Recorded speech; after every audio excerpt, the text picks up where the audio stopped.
Le hourou est arrivé en Polynésie en suivant tout simplement les migrations des Polynésiens venus d'Asie. Alors entre Taïwan et l'Asie du Sud-Est, les migrations se sont faites au cours de plusieurs siècles.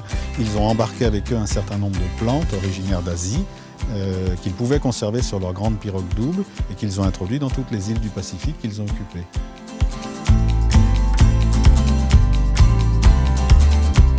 Les Polynésiens, lors de leur migration entre l'Asie et nos îles, au fil des siècles, ont transformé le hourou. Le cocktail graines-poisson, puisque c'était l'alimentation de base des Polynésiens, s'est avéré moins intéressant sur le plan nutritif que le cocktail pulpe plus poisson.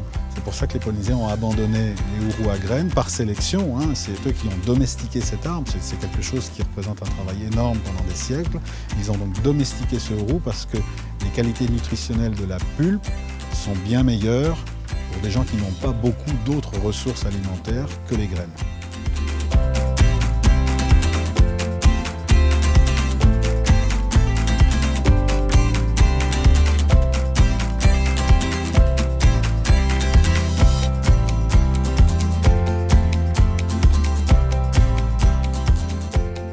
Alors l'arbre à pain, c'est vraiment une définition, une invention européenne. En réalité, le hourou, dans un repas polynésien, occupe un peu la même place que le pain dans un repas européen. À savoir, c'est pas un aliment en soi, on ne mange pas du pain pour manger du pain, on mange du pain en accompagnement d'une viande ou de légumes. Et le hourou est servi dans les repas polynésiens de la même façon, en accompagnement de poissons par exemple ou d'autres légumes.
Alors en fait, ce sont des familles qui viennent nous apporter les hourous de leur jardin, tout simplement.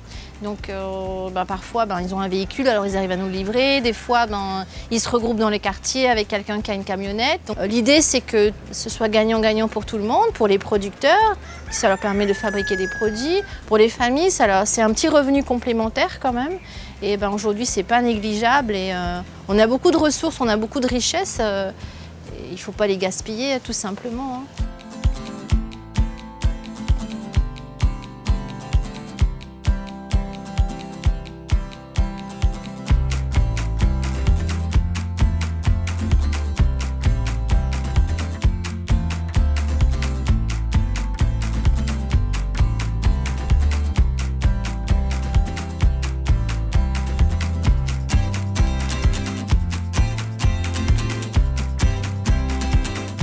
Une fois qu'on a fait sécher le hourou, on obtient au bout de 3 jours ce hourou qui est complètement séché, déshydraté.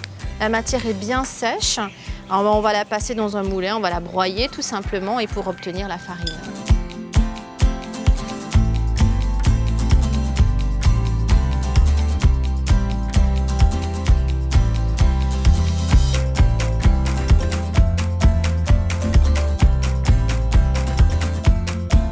Aujourd'hui, c'est un fruit qui s'adapte très bien, on va dire, à la vie actuelle, parce que c'est à la fois un produit santé, sans gluten, c'est absolument pas traité.